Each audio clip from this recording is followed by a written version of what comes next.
met for the first time? Okay, I was travelling with Doug and another mate of ours, Rowan, who he couldn't be here. He couldn't make it over to America, but we were backpacking around Europe. We were in Glasgow to meet up with some friends of ours who lived in Australia and they're from Glasgow. And we were staying at a backpacker's place, and Megan was studying abroad in London, and her and Carmen and another girl, Brianna, travelled up to Glasgow for the weekend and stayed in the same hostel. And good old Doug likes to take advantage of his free breakfast. And if he didn't get up that morning, we probably wouldn't have met the girls. So Doug was showing off his American geography with the girls, and they were politely listening. and then I guess we went out that night and we got talking and met up a few times throughout Europe, and we kept Skyping since. So. Okay. Snowballed from there. Snowballed from there. Okay, so we met in Glasgow, Scotland. Matt was backpacking, and I was studying abroad in London, and we went to Glasgow for the weekend. And we were staying in the same hostel. Me and two of my girlfriends were in the kitchen discussing American geography with a very nice Australian fellow when his friend burst in because he had to use the bathroom. And that was Matt. He was dancing around like a 2-year-old because he had to pee. And the first words he said to me were like, oh, hey. And then so it's like, Doug, I need the key because he had to pee. So that was Matt. What was your first impression of Megan after the first time meeting her? Oh, I thought she was way out of my league. She really is. She was yeah. I was going to say I felt the same thing. She knows that. I've told her that. I understand this is just a big candid camera. Yeah, I know. I don't know. I guess, yeah, I just couldn't believe that she was talking to me. I do the nervous thing of drinking too much when I get really nervous.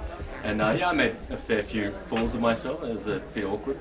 That'll get you. She knew what she was in for. She knew what she was in for. She was like, "This guy's awkward. He's a ginger. That's all good." You know? I could have done so many. Well, actually, I don't think I could have done more wrong than what I already did, but it still worked. So I wowed her, swept her off her feet. That's what I did.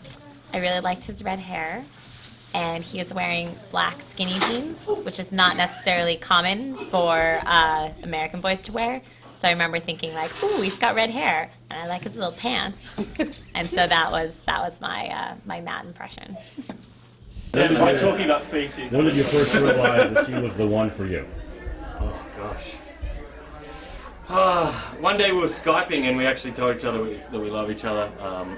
This is going to sound really silly, but I actually don't remember the date of that. Well, you're not supposed to say that. Let me stop the tape. Make up a date. It was in... We'll cut that part out. It was before she came to Australia, so before March 2011. So it would have been how around February. How far into your relationship was it was only about 3 months or so. Yeah, but well, I mean, we had talked about when she came across to Paris just before the end of my trip in Europe, and we talked about continuing it and seeing where it went. And when I came home and we Skyped a few more times, yeah, I think it really kind of hit home to me there. So. Okay. And when did you first meet? What year was it? 2010, November 26th. So just over 2 years. November 26th, 2010. I don't have an exact moment, but when Matt and I were seeing each other in Europe, because he's only there for such a short amount of time, it's kind of sporadic. But after I went to Paris, I realized I wanted to continue things, even though it was going to be long distance.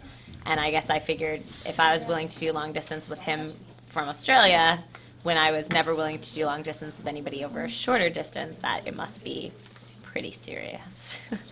There's one last question for you. Tell us how you proposed to her. All right. When she first came to Australia in March 2011, I took her to North Head, which is just above Manly. It overlooks the heads at Sydney, and you get a view of the city. So I proposed to her up there. I took her back there because it was the first place she stayed in or went to in Sydney. So I took her up there and proposed to her up there. So it's a view that overlooks the city in Sydney, and yeah, proposed to her. I didn't want to. She said not in public. So we're standing there looking at the view, and we're standing there for ages and ages because people just kept coming and looking at the view, and I was waiting for it to be completely empty to propose to her because she just didn't want it in public, and finally... 6 hours or so? It was probably about 10 minutes or so. It was pretty long wait. Yeah. Felt like a long time. Yeah, it was perfect. You know, I was nervous and sweaty and awkward as I always am. So, yeah. Did you down on one knee, or did you just... I did go down on one knee, yeah. Went Classic. down on one knee, yeah. Classic. And traditional guy, I asked both Megan's parents, her mum and her dad. I Skyped with them both to ask for hand in marriage. So, yeah. And how did he propose? We went to there's an area of Sydney called Manly, which has it's got like a natural rock head that looks out over the Pacific Ocean and the Sydney Harbor, and you can see the skyline. And when I first went to visit him, he took me there just to see the view of the city. And so he told me we were going to a birthday breakfast for his mother. And as we were driving there, I said, "Oh, this is nice. I've never been to Manly," and because I forgot.